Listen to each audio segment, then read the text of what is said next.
So I ordered this lighter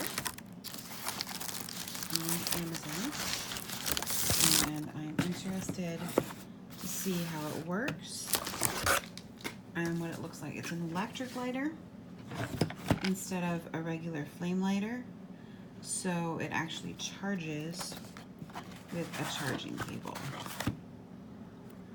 So open it up here.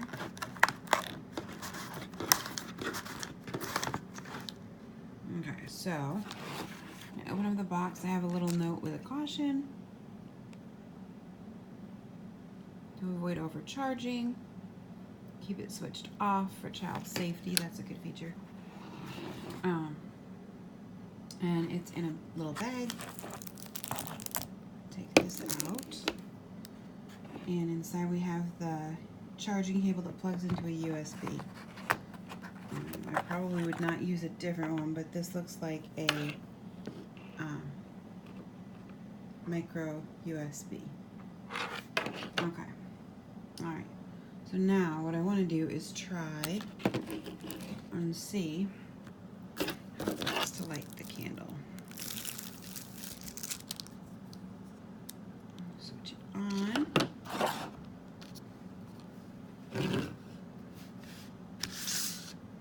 Alright. So here I have a switch on the side. Off. I can switch it on. And the lights go on. And then there's the button.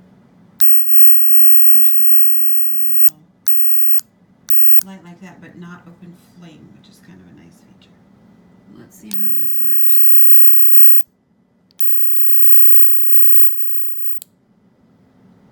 Very nice. You have to hold it there for a second to get it to take. But the top is slightly warm after lighting the tip of the lighter. It's just slightly warm. Not enough to really burn you.